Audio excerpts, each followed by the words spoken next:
Te adoramos, Padre Santo. Por la gracia de tu nombre te alabaré. Por la historia del Calvario te adoraré. Por tu vida, por tu muerte, por tu sangre en la cruz, por tu amor inexplicable te alabaré.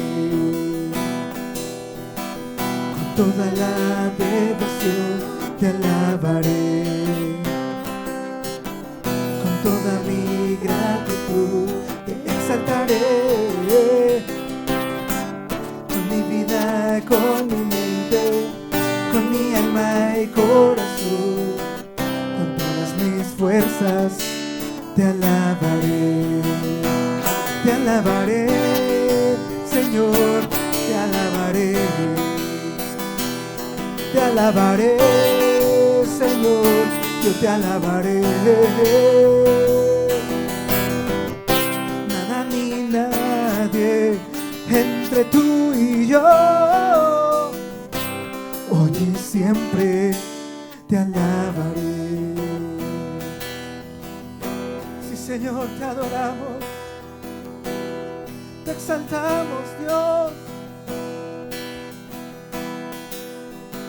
Con toda la devoción te alabaré. Con toda mi gratitud te exaltaré. Con mi vida, con mi mente, con mi alma y corazón, con todas mis fuerzas te alabaré. Vamos, dilo. Te alabaré, Señor, yo te alabaré. Te alabaré, Señor, te alabaré. Nada ni nadie entre tú y yo, hoy y siempre te alabaré. Te alabaré, Señor, te alabaré. Te alabaré, Señor, te alabaré. Nada ni nadie entre tú y yo, hoy y siempre te alabaré. Te alabamos, Señor, hoy y siempre te alabaré. Sin importar circunstancias, hoy y siempre te alabaré. Te adoramos, oh Padre, hoy y siempre te alabaré.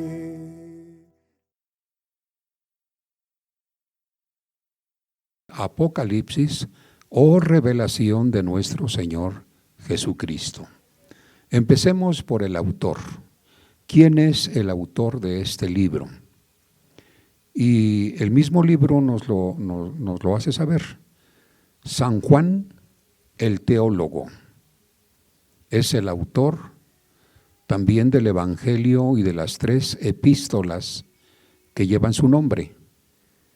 El Evangelio de nuestro Señor Jesucristo según San Juan, y la primera, la segunda y la tercera epístola según San Juan. Es el mismo autor de este libro apocalíptico o revelación de nuestro Señor Jesucristo. Y esto es lo que nos dice precisamente en ese libro, en el capítulo 1, versos 1, verso 4 y verso 9. Se nos da a saber quién es el autor de ese libro. Ya lo sé, que el principal autor es el Espíritu Santo, pero el Espíritu Santo usó al apóstol San Juan para escribir este libro. De paso le quiero decir que es el primer personaje que se le considera teólogo. Teólogo, ¿por qué? Por sus altos conocimientos de teología.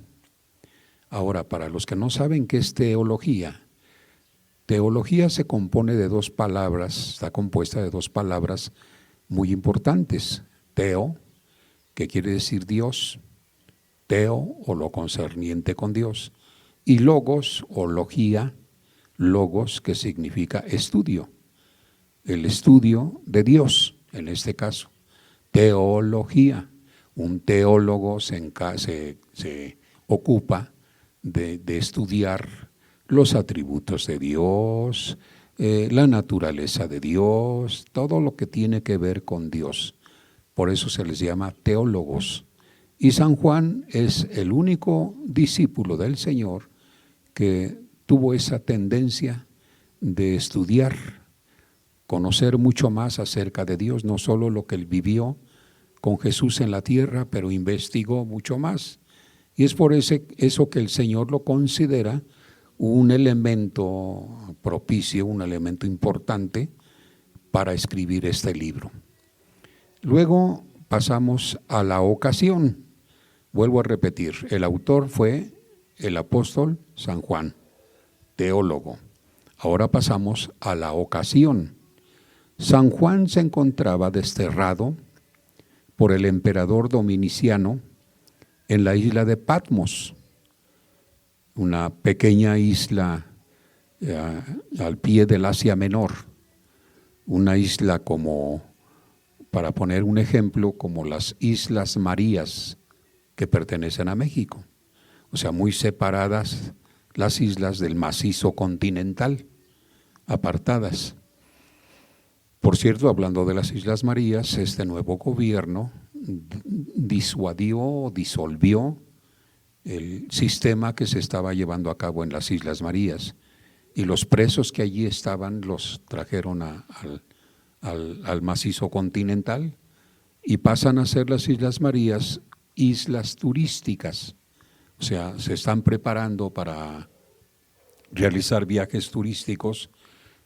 Para esto obviamente tendrán que navegar. En la misma condición estaba la isla de Patmos, separada de Asia Menor, y allí fue enviado Juan por causa del Evangelio, por este emperador romano.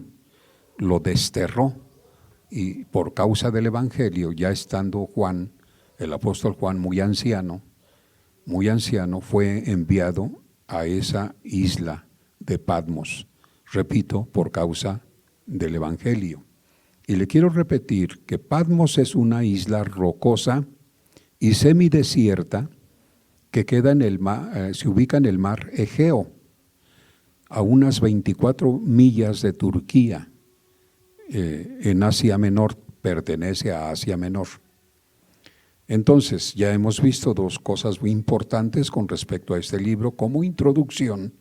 Número 1, ¿quién es el autor? Número 2, ¿cuál fue la ocasión? ¿En qué lugar se encontraba para escribir este libro? Vamos a ver cómo andamos, si estamos memorizando, porque repito, este es un estudio bíblico y es muy importante que nos grabemos las enseñanzas.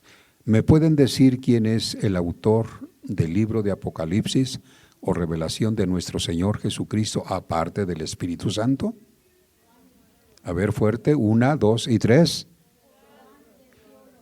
Juan, el teólogo, que fue, ¿qué de Jesús? Primo, hermano, ¿qué fue de Jesús? Discípulo, apóstol de Jesucristo. Es decir, que formaba parte de los 12 discípulos del Señor que anduvieron con él aquí en la tierra. ¿Amén? Bueno, luego, ¿cuál fue la ocasión? Es decir, ¿en dónde se encontraba Juan cuando escribió este libro? En la isla de Patmos, que es una isla desértica, rocallosa, separada del macizo continental, más allá del Asia Menor. Quedamos en esto, ¿verdad? Y que fue allí desterrado el apóstol Juan, ¿por causa de qué? ¿Mató a alguien? ¿Se robó algo? Por causa del Evangelio. Por causa del Evangelio, porque predicaba el Evangelio, obediente a la orden que Jesús dejó a sus discípulos, ¿se acuerdan? Al final del Evangelio, como les dijo, id por todo el mundo y predicad el Evangelio a toda criatura. El que creyere y fuere bautizado este será salvo, mas el que no creyere será condenado. Y estas señales seguirán a los que creen. En mi nombre echarán fuera demonios, hablarán nuevas lenguas. ¿Cómo? Pondrán sus manos sobre los enfermos y morirán. Ah, no, sanarán y sanarán.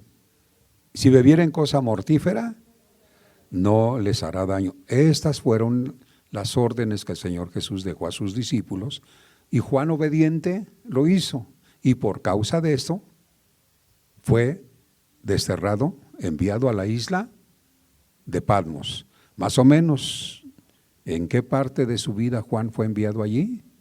¿La primera edad, la segunda edad, la tercera edad? ¿Usted qué opina? Sería la tercera edad, ya era un anciano cuando fue enviado allí. Luego, vamos a pasar la fecha aproximada. Quiero decirle que en la Biblia todo lo que tiene que ver con fechas son aproximaciones. No se puede afirmar con exactitud el año, el día, o sea, la fecha. Las fechas son aproximaciones. Y este libro de Apocalipsis se escribió aproximadamente entre los años 95 y 96 después de nuestro Señor Jesucristo, o sea, de nuestra era cristiana. En el año, repito, 95 y 96, es decir, en el primer siglo de nuestra era, fue escrito este libro. Todo esto, créame, hermano, hermana, yo le agradezco que esté poniendo su atención porque va a ser para su beneficio. Si usted se graba todo esto, vamos a entender perfectamente el contenido del libro. Si estos datos que le estoy dando no se le graban, le va a costar a usted mucho trabajo entender parte del contenido del libro de Apocalipsis. He allí la clave, he ahí el secreto para poder entender este libro, que es muy profundo. Saber todos estos datos son importantísimos. Entonces vamos a repetir. ¿Quién es el autor? San Juan el teólogo. ¿Cuál fue la ocasión? En su destierro en la isla de Patmos, desterrado por causa del Evangelio, que dijimos que no era una isla turística con hoteles y restaurantes y lanchas y bueno, no, esa era una isla abandonada, rocosa, desértica, y eso aumentaba la dificultad para que el apóstol San Juan pudiera escribir en una posición incómoda. Muchos de nosotros, cuando se trata de escribir algo, buscamos cierta comodidad. Algunos de ustedes tienen instalado en su cuarto, en su casa, en la sala, no sé, un escritorio y un buen sillón, y tiene usted allí bolígrafos y tiene usted marcadores y tiene reglas y compases y todo allí lo necesario, hasta ¿cómo se llaman esas letras que ya vienen hechas en cartón, nomás para rellenar? ¿Gioset? ¿O cómo se llaman? ¿Gioset? Contésteme, por favor, si usted sabe. Gioset se llama, para rellenar. Pero Juan no, Juan estaba en una condición lamentable, fue muy dificultoso para él poder escribir, créame. Yo le digo todo esto para que aprendamos a apreciar mucho más todavía las Sagradas Escrituras, porque en qué condiciones las escribieron. No gozaban de lo que ahora tenemos. Bueno, ahora está la computadora, hombre, y ahora cualquiera ya le teclea allí. Antes había que estudiar, no sé, mecanografía y taquigrafía. No, ahora ya cualquiera, con eso del uso del celular, mire usted que quien envía un mensaje, pero si los dedos los tiene, pero ágiles, pero así rapidito, me asombra. Y aunque vaya en un vehículo en movimiento, re bien que le atinan a las letras y nunca le sale una por otra, qué habilidad. Pero Juan no tenía esto, este hombre era un hombre del vulgo, era un hombre común y corriente, y eso aumentó la dificultad para que él pudiera escribir este libro tan importante.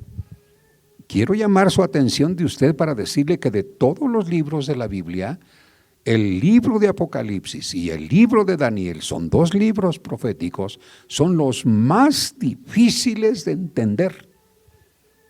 Si usted ha leído las Sagradas Escrituras, le felicito por haberlas leído, pero usted no me va a negar que se le ha dificultado entender el libro de Daniel y el libro de Apocalipsis.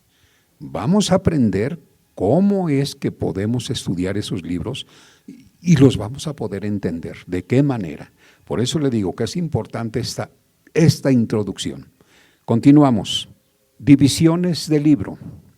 Se me olvidó lo de la fecha, ¿verdad? ¿En qué fecha fue escrito este libro? Ok, entre los años 95 y 96 del primer siglo de nuestra era cristiana. Amén. Ahora pasamos a las divisiones del libro. Este libro tiene divisiones y si aprendemos cuáles son sus divisiones, vamos a entender por qué fue escrito así. El libro se divide en tres partes principales que se sugieren en el versículo 19 del capítulo 1 de ese mismo libro, Apocalipsis. Repito, se divide en tres partes principales. El verso 19, capítulo 1 dice: escribe las cosas que has visto y las que son y las que han de ser después de estas. Estas son las tres divisiones. Nótelo, por favor, chéquelo, por favor. En el verso 19 del capítulo 1, dice el ángel: escribe las cosas que has visto. Las cosas que has visto. Ahorita vamos a ver a qué se refiere esto, cuáles son esas cosas que Juan había visto. Luego, división número 2. Las cosas que son. La primera, las que has visto. La segunda, las que son. Y tercera, las que han de ser después de estas. Como que abarca pasado, presente y futuro. Las que has visto, pasado. ¿Cuáles son las cosas que Juan había visto? Porque así dice: las cosas que has visto, las que son y las que han de ser después de estas. Estas son las tres divisiones principales. Por lo tanto, número 1, las cosas que Juan había visto están en el capítulo 1, versos 1 y 2. Es decir, la visión de Jesús. Esas son las que había visto, las cosas que había visto. Recuérdese que Juan anduvo con Jesús y los demás discípulos 3 años y medio. Y él había visto maravillas, cosas grandiosas, prodigios, milagros que Jesús anduvo haciendo.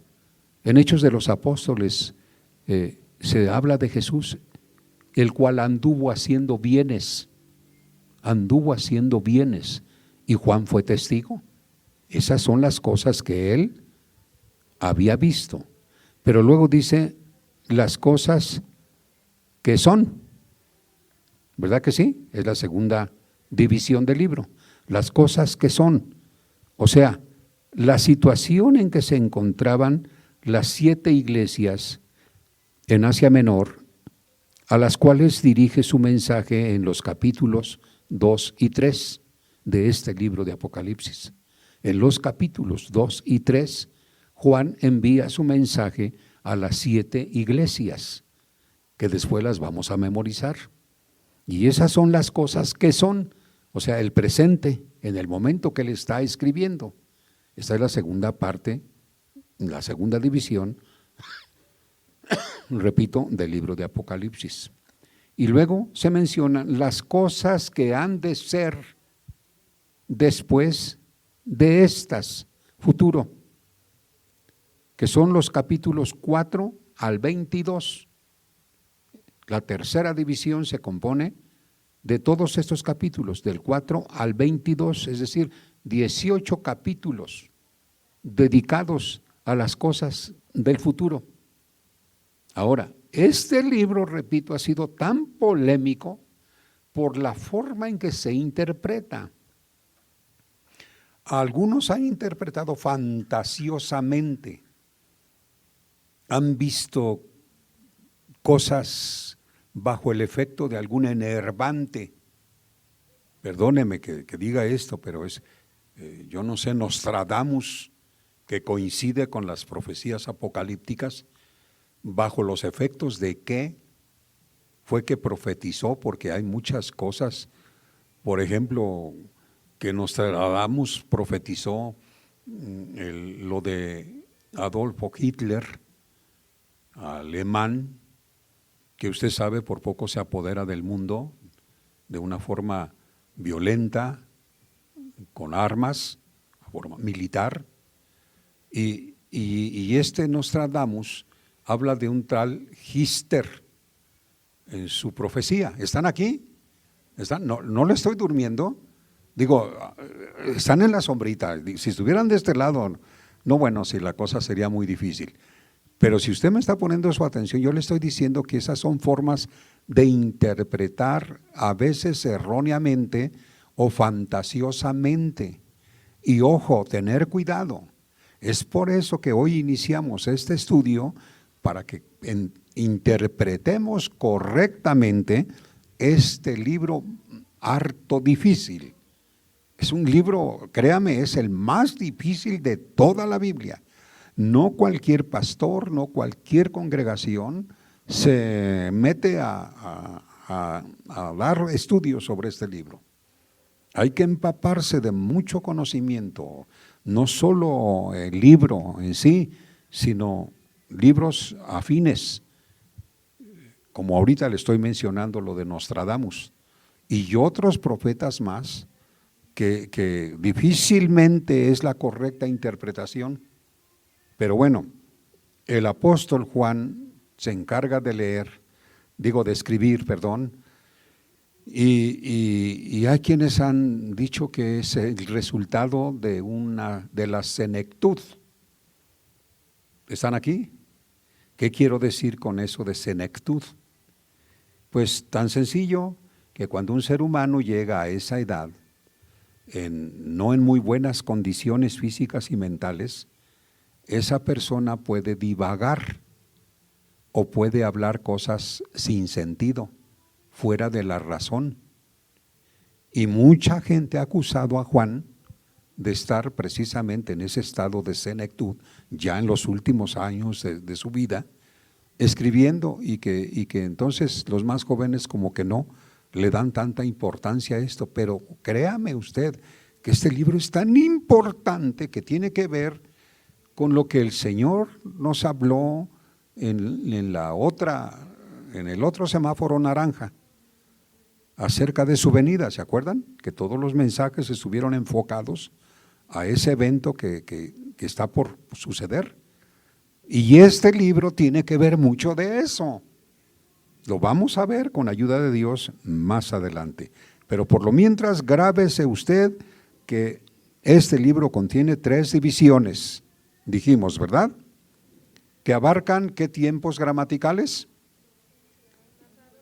Pasado, presente y futuro. ¿Basados en qué decimos esto? En el verso 19 del capítulo 1 de Apocalipsis, que dice: escribe las cosas que has visto. ¿Están en presente y en futuro estas palabras? Pregunta, es pregunta, ¿no? ¿En qué tiempo está? Tiempo pasado o pretérito, ¿sí? Tiempo pasado. Las cosas que has visto. Luego, segunda división, presente. Tiempo presente, las que son. Y luego en tiempo futuro, las que han de ser después de estas. Estas son las tres divisiones. ¿De acuerdo? La primera, la visión que Juan tuvo de Jesús, de Cristo, las que vio, había visto antes. ¿De acuerdo? Luego, las cosas que han de ser después, dijimos que abarcan del capítulo 4, ¿a cuál capítulo? Al 22, o sea, al último capítulo. Capítulo 22 abarca la segunda parte de este libro. Gloria a Dios. Y de estas cosas que han de ser después de estas, o sea, las que has visto, las que son es la situación en que se encontraba y tienen que ver con las 7 iglesias en Asia Menor, a las cuales dirige su mensaje en los capítulos 2 y 3 de este libro. Y luego, tercera división, las cosas que han de ser después de estas, que están también en el capítulo, del capítulo 4 al 22, pero del capítulo 4 al 19, las cosas que van a suceder después de estas se está refiriendo en los capítulos 4 al 19 acerca de la gran tribulación. La gran tribulación que tiene que ver en la tercera parte de este libro. Los capítulos 20 al 22 tratan, número 1, sobre el milenio. Número 2, la derrota final de Satanás. ¿Están aquí? ¿Cuántos dicen gloria a Dios? Gloria a Dios, porque Satanás tiene un final. No se crea que Satanás va a ser eterno. Él no es eterno. El acusador nuestro, el que nos persigue, el que nos ataca, el que anda como león rugiente alrededor nuestro para devorarnos, ese Satanás tiene un final. Y Juan el teólogo lo ve, es testigo del final de Satanás, la derrota final de Satanás que está contenida en la tercera parte, dijimos, de este libro de Apocalipsis. ¿Aquí estamos? Número 3, el juicio final. El juicio final. Hay un juicio final.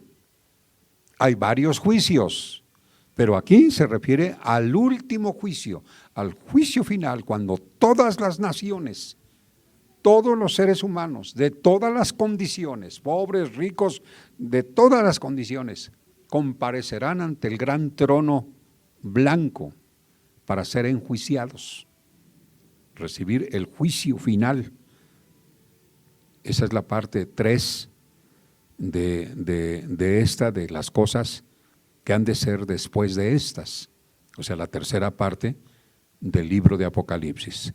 Y luego, número 4, la nueva Jerusalén. Hay una nueva Jerusalén. Amén. No nomás en el cielo, sino esa nueva Jerusalén desciende a la tierra. Y entonces hay una nueva Jerusalén con gente redimida,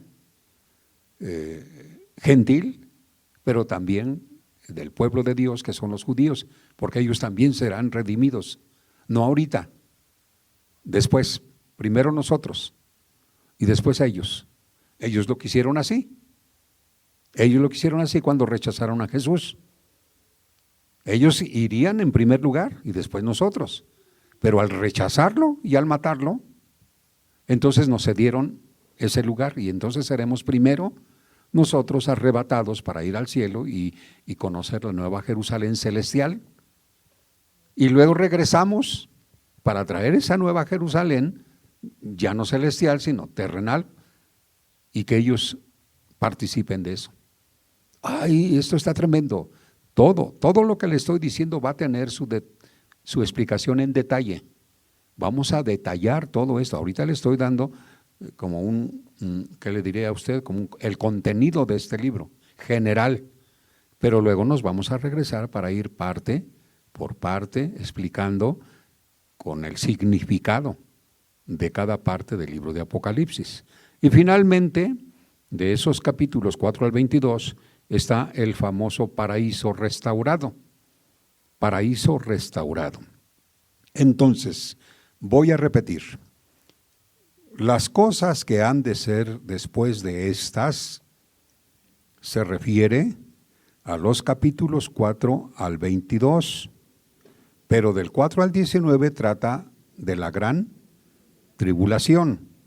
De los capítulos 20 al 22 tratan sobre el milenio, la derrota final de Satanás, el juicio final, la nueva Jerusalén y por último, el paraíso restaurado. Gloria a Dios. Mire cómo poquito a poquito, gradualmente nos vamos metiendo más en profundidad. O sea, cosas más peliagudas, más importantes. Empezamos de menos a más. Así le vamos a ir aumentando. Hasta que cuando ya vayamos muy avanzados, yo voy a ver claramente así, desde aquí yo voy a ver cómo les sale humito de la cabeza así. Y a pesar de que tienen cabello, yo no lo tengo y a mí se me notaría más. Pero a ustedes se les va a salir, va a parecer como que sus cabellos se están chamuscando. ¿Sabe de qué? De que nos estamos metiendo en cosas profundas, difíciles de entender, pero importantes para nuestro crecimiento espiritual.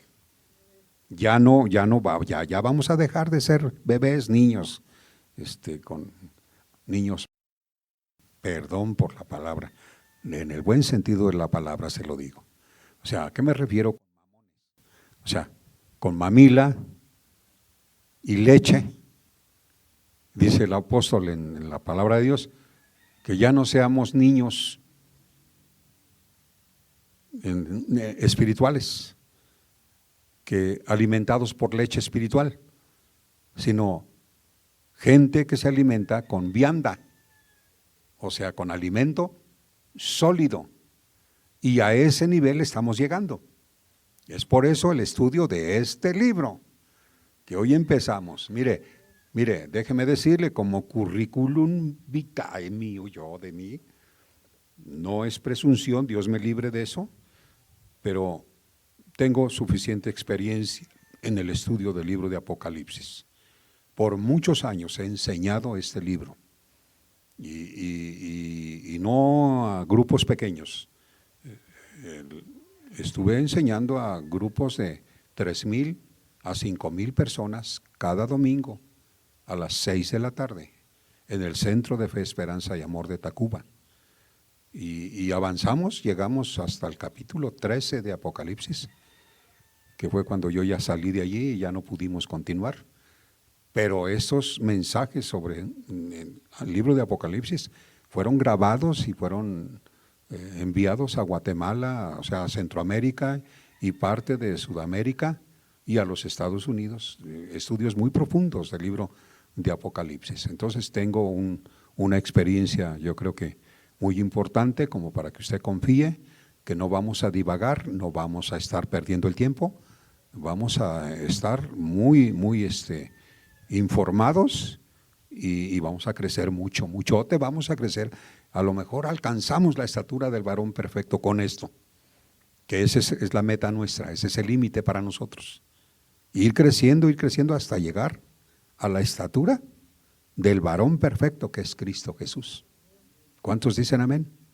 Y tenemos que hacerlo porque esa es la voluntad del Señor, que crezcamos, que no nos quedemos chaparrones, enanos.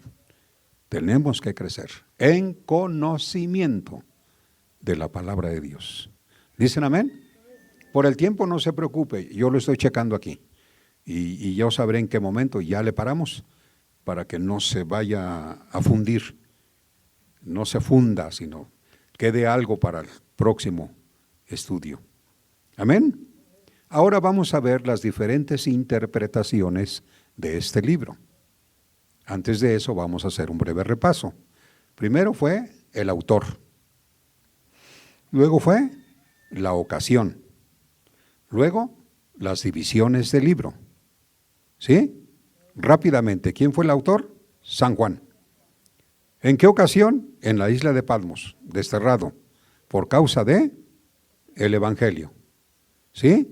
Luego, fecha aproximada entre el año 95 y el año 96 de nuestra era cristiana. Luego, las divisiones del libro, ¿cuántas son? ¿4 o 5? Son 3, perfecto. Me gusta, está usted aprendiendo y memorizando, gracias a Dios. ¿Cuáles son esas 3 divisiones del libro? Las cosas que había visto, pasado. Las cosas que son, presente. Y las cosas que han de ser después de estas, futuro. ¿De acuerdo? Pero luego quedamos que en la división del capítulo 20 al 22 trata sobre ¿qué?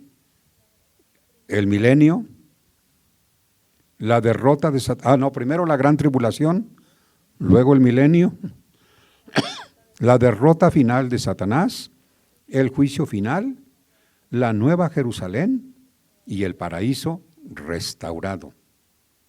Gloria a Dios. Allí en el paraíso restaurado, le adelanto un poco. ¿A qué se refiere con paraíso restaurado? Tal vez usted tenga la idea de que este mundo, este planeta donde vivimos, se va a acabar. Y en parte sí tiene razón. Sí tiene razón. Este planeta está destinado a morir, a agonizar. Si no es que ya empezó, con todo esto que está sucediendo, ya empezó a agonizar este planeta. Su atención aquí, por favor, no se me duerma, porque el diablo, hijo, es re astuto. Le hace así, mire. Eso se llama vaho. Así le hace Satanás. Para que usted sienta un sopor, así un sopor. Usted siente como que un poder superior lo invadió y se empieza usted a como, ¿cómo se llama eso? Desvanecer. Un desvanecimiento. Usted dice, ay, es que Dios me está tocando. No, no es cierto, no lo está tocando, es el vaho de Satanás para dormirlo y que usted, adormecer su mente y que usted no ponga atención a esto, porque no le conviene. Ya en la experiencia que he tenido, me he tenido que enfrentar a la obra de Satanás, porque él no quiere que el cristiano aprenda, no quiere que el cristiano sepa. A él le conviene que el cristiano viva en ignorancia total, porque él sabe perfectamente que cuando el pueblo es ignorante, le falta conocimiento, ese pueblo perece. Así dice la palabra de Dios, mi pueblo pereció por falta de conocimiento. Entonces, si él impide que usted conozca, ya la hizo. Y entonces usted está destinado a perecer. Y Dios no quiere eso. Dios no quiere eso. Dios no quiere que usted perezca. Dios quiere que usted aprenda. Nada más tenga cuidado, cuando ya sepa mucho, no se envanezca, que eso es peligroso también. Esa también es obra de Satanás. El creernos mucho, nada más porque conozco poco, ya me creo mucho. Eso, cuidado. Eso es vano. Eso es orgullo tonto. Mientras más aprendamos, más humildes vamos a ser. Amén. Y vamos a considerar a los demás. Sí, claro, para eso es. Esto es como el que practica artes marciales y llega a ser tan bueno, pero tan bueno en las artes marciales, que entonces se le ficha. Las autoridades lo fichan. ¿Y sabe usted para qué lo fichan? Para que no ande de fanfarrón y presumido por allí queriendo golpear a medio mundo, porque si eso hace lo meten a la cárcel porque ya está fichado. Cinta negra en artes marciales, no sé, karate o kung fu. Esas personas, mientras más saben, más humildes deben de ser. Y así es con el cristiano. Mientras más aprendemos y sabemos, más humildes debemos de ser. ¿Dicen amén? Le estoy preparando, porque usted va a llegar a ser grande y entonces no se sienta la gran cosa, No me vaya a salir ahí con que no, yo soy acá más que usted. Somos iguales, hombre, no se preocupe. Entonces, pasamos a las diferentes interpretaciones de este libro. Nos quedan unos minutitos y los vamos a aprovechar. ¿Estamos de acuerdo? Ok, dice así la palabra de Dios. Es la interpretación de este libro se ha prestado para fanatismos, para errores garrafales. Han surgido predestinadores, malos intérpretes, brujos, brujas, magia negra, magia blanca. Bueno, una sarta de tonterías por la falsa interpretación de este libro. Hoy vamos a abarcar algunas, diferentes interpretaciones de este libro. Al libro de Apocalipsis se le han dado varias y muy distintas interpretaciones, pero las más sobresalientes han sido, número 1, aquellos que niegan totalmente la inspiración divina de este libro.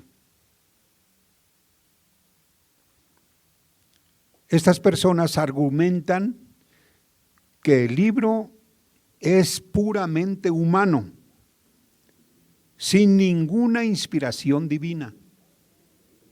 Pero si eso fuera, ¿por qué forma parte del canon sagrado? O sea, forma parte de los 39 y 27 libros, que son un total de, ¿cuántos libros? 39 y 27. ¿Perdón? 39 y 27, ¿cuánto es? Sí, 39 libros del Antiguo Testamento y 27 libros del Nuevo Testamento. Dan un total de 6:6 o 7:6. Está insertado en el canon. Y estamos seguros que esta es inspiración divina. Así lo manifiesta la misma palabra de Dios, que toda escritura es divinamente inspirada. Eso de divinamente inspirada quiere decir inspirada por Dios. Útil, es muy útil. Mire, el éxito de las personas que en la Biblia se nos menciona se debió precisamente a que nunca se apartó de su corazón y de su mente el libro sagrado, la Biblia. Esa fue la recomendación que Dios le dio a Josué, pero que se la dio y se la recalcó y se la repitió y se la remachó y le dijo, el libro de esta ley nunca se aparte de tu boca, para que seas prosperado en todo lo que haces. Y créame que Josué tuvo una victoria y un éxito rotundo, tremendo. Él se encargó de repartir la tierra de Canaán al pueblo judío. Fue un éxito tremendo. Cada batalla ganaba, porque la palabra de Dios nunca se apartó de su boca. Ese es el secreto para vivir una vida victoriosa. El apóstol San Pablo le recomendó a su hijo en la fe, Timoteo, y igual le dijo, mientras me voy, para que yo regrese, ocúpate en estudiar, en leer la palabra de Dios, la cual te puede hacer sabio. El director de alabanza, el músico, el cantante, el diácono, el pastor, que nunca lee su Biblia, que nunca memoriza la palabra de Dios, está destinado a fracasar. Porque el éxito se debe precisamente a que este libro no se aparte de uno. Y no se aparta precisamente escudriñándolo, leyéndolo, memorizándolo. Y el Señor promete, dice, y siempre te va a ir bien y serás prosperado en todo lo que hagas. Gloria a Dios. Y ahí el secreto para una vida victoriosa. ¿Dicen amén? Bien, ¿quiénes son aquellos que le dan que niegan que es inspiración divina? Estas personas argumentan que el libro es puramente humano, sin ninguna inspiración divina, que el autor basó su escrito o sea, la escritura del libro, en la situación histórica al final del siglo I de nuestra era. Habían ocurrido muchas cosas fuera de lo religioso, como las conquistas de Roma, como los emperadores, surgió por ahí Nerón persiguiendo a la iglesia, a él se le atribuye el incendio más grande que ha existido en la historia de la humanidad, cuando Roma fue incendiada y se cree que él estaba medio loco y la incendió y le echó la culpa a los cristianos. Y entonces todos la agarraron contra los cristianos para acabarlos, perseguirlos. Acuérdese que el Coliseo de Roma fue ocupado y usado precisamente para matar a muchos cristianos, que los sacaban a la arena y los devoraban los leones. Y el emperador y la gente de allí que vivía allí gozaban de un espectáculo sangriento, macabro, matando cristianos por mayoreo. Todo eso estaba sucediendo en esa época y entonces estos que niegan la interpretación divina aseguran que este escrito es de acuerdo a la situación histórica al final de ese siglo. Luego, que es un libro que copió, de copiar con E, no de copió, no, sí con I, de copió, no de copeo, que es copiar, es copa tras copa, botella tras botella, no es copiar, es copiar, ¿sí? Que Juan copió las imágenes apocalípticas comunes entre los judíos, como por ejemplo, ya existía el libro de Daniel, y entonces le dieron un carácter cristiano. Eso alegan ellos, por eso niegan la inspiración divina. Pero número 2, estamos viendo diferentes interpretaciones del libro. Hay quienes interpretan así, que no es de inspiración divina, y número 2, aquellos que lo interpretan alegóricamente. ¿Qué es una alegoría? Una alegoría es como una parábola. ¿Qué es una parábola? Porque volvemos a quedar en las mismas. ¿Qué es alegoría y qué es parábola? Es una especie de comparación en términos literarios. Entonces, están como que copiando y dándole como que, bueno, después le digo. Entonces, la interpretan alegóricamente. Para estos, el libro de Apocalipsis no contiene ningún evento real o histórico, sino que es un conjunto de alegorías, parábolas, metáforas que contienen mensajes de carácter espiritual. O sea, se van al otro extremo. El primero niega la inspiración divina, es decir, que no tiene nada de espiritual. Estos se van al otro lado, que todo lo que contiene este libro es de interpretación neta, puramente espiritual. Y están también en un error, como lo vamos a ver más adelante, porque este libro se interpreta literal, o sea, material y espiritualmente. ¿Ya se cansaron? Cuando ya se cansen me avisan para ya pararle. O sea, cuando se canse la mente y digan, hermano, no doy más, como que ya se me escapan las ideas, entonces le paramos, para luego volver el próximo domingo con la ayuda del Señor. Amén.